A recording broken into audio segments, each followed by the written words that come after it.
So this is part 2 of the video that I just did regarding getting sick, having a setback. But I want to talk about, well, also mention I look kind of wacky. Yes, I'm using a headband or a bandana because I haven't been able to do anything but my defense wipe shower and sink thing. I haven't been able to wash my hair. I'm not disgusting, but it's bandana time. Let's just put it that way. So bear with this look. And I do wear a scarf a lot of times of the year. It's Chinese medicine, protect the back of your neck.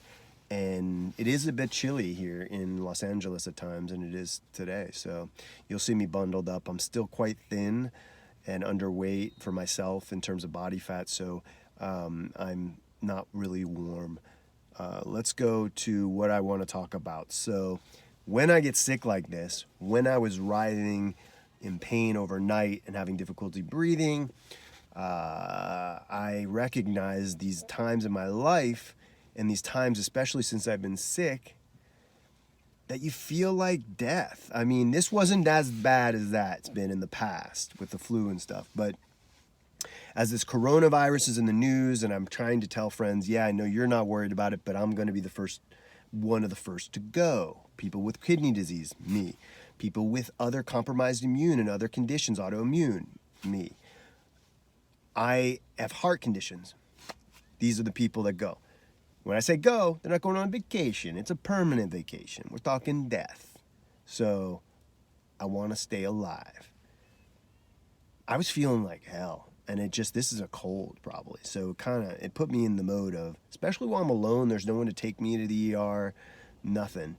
It's kind of scary at times. And I don't have any shame in admitting that. I know I'm a very strong-minded and high pain threshold individual. And for me to say that I've been scared to death when I've been sick at times, I am not using hyperbole, and this is the truth. So there's friends that will look at me that have these robust immune systems. They have that feeling. Guess what? I felt that in my past too, so I wasn't worried about stuff. And you're healthy until you're not, is what I tell people. You don't know what back pain is until you do. Whatever it is, you have to almost experience it. You have to walk in someone else's shoes to feel their vulnerability, unless you just take them at face value and take their word for it, which is something a lot of people don't do. You haven't been to the emergency room or rushed across with your girlfriend in Mexico, in Chiapas, and driven to the ABC hospital in Mexico City with high fevers, seeing doctors getting all sorts of meds thrown at you and really on death's door. I've been there. And until you have, please withhold judgment, and maybe for your friends and other family members, protect them. Actually, don't look at them as hypochondriacs or people who are scaredy pants, because guess what? Maybe some of them are, but respect them also. At the same time, I can assure you I'm not. I'm a guy that has traveled around the world, hitchhiked, surfed alone in the winter in Oregon with big fish out there and all sorts of stuff. I'm not a scaredy cat. I do stuff. And do I have cognizance and respect for germs and things? Of course. But I don't live in absolute fear. I live with pragmatism and within my own risks. And that's what I really, really want to advocate about. Those with chronic illness, those who have compromised illness, that maybe it's invisible, you don't see it on the surface. You don't know if the person next to you has had a heart transplant. I've been on the plane with a woman that looked gorgeous, sweet as can be.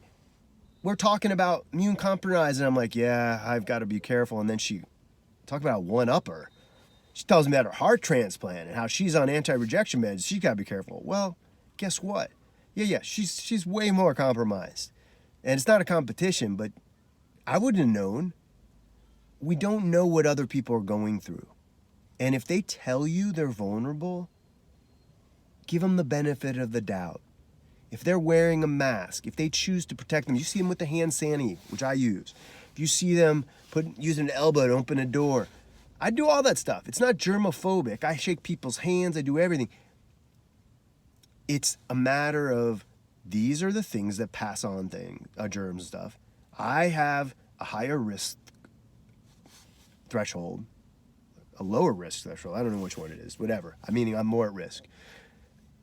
I can't do it. I want to risk it. So respect that. For me, for everyone, I hope people can. And I know I don't want to come off like, I'm preaching on this, but it's definitely something that bothers me a lot over these years. I've been treated so poorly by friends and family regarding just my careful. And then I know this has happened because it's a relief, and it's so out of the ordinary when a friend gives me that respect and honors that.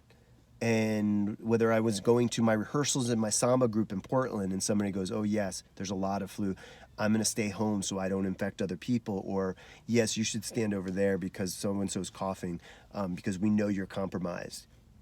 That's all it is. It's just a little respect. And I think it's worse in our Western culture. That's, it's so interesting. Interesting is the wrong word. It's terrible to be watching this coronavirus unfold in Asia and all over, for that matter.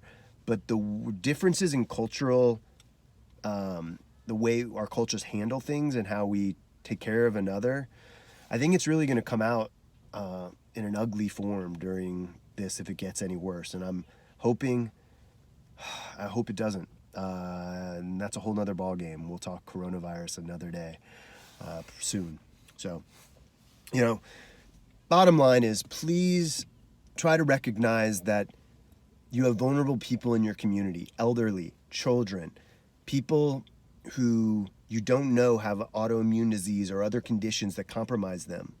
And if they need to protect themselves, if they need to rest more when they're sick, understand not everyone's able to power through. And on that note, I don't think a lot of people will respect it, but don't go sweat out your flu at the hot yoga class. Don't selfishly go take yourself to the sauna that's in the public and sweat it out. Do it at home if you got a sauna. If you don't, sorry. Don't go to the public gyms and go to your workplaces or your schools, because that's a selfish thing to do. You're infecting other people and you're just saying, well, I'm just going to get better, but who cares about other people? Guess what? I did it. I used to be that guy, I think, back in, I know I was. Back when I worked at REI, I think about in retail years ago, you had to send me home. I remember distinctly getting sent home with like 102 fever by my manager because I just was like in a malaise working at a cashier. I didn't think of it. I wasn't thinking because in my 20s, I'm robust, I'm strong. Flu won't kill you. Everybody should go to work if you can. It's selfish tactic, and that's what sick days should be for. And I'm guilty of it. Not in my present day, but I definitely have been there. And the only thing I can do is hopefully pass along what I've learned and what I'd like to do going forward. So on that note, I think I'm on the mend, and hopefully, this will be the worst of what I get this season. And it is still flu season. The whole vaccine thing, that's a whole nother topic. I don't know how I want to go down that rabbit hole. I just will simply say that I have been a big believer in vaccination, and I've, in my experience, it's been helpful for me in my life, and I believe saved my life. But I will do my best to respect the fact that it's really challenging for me, because I think it's another thing when I read these stories of kids dying just recently because of not getting vaccinated for the flu or some other stuff. I don't know. It's hard. It's hard for me. It's hard to me bite my tongue, but I think we have to make our own personal choices. And in our country, it's not mandated, and I don't think it is really anywhere. So, in that manner, you make your own personal choices and go from there. I think there's some really interesting insight into it, and the pandemic Netflix series that just came out. Really well done, and shouldn't put the fear of death in you, absolutely, but it's not tremendously uplifting, but there is some hope in it, and there's some really amazing people working hard to help humanity in general overcome some of these major possible pandemic viruses. Okay, enough from me. Take care, subscribe, like, and hopefully some more fun videos on the way besides me talking illness.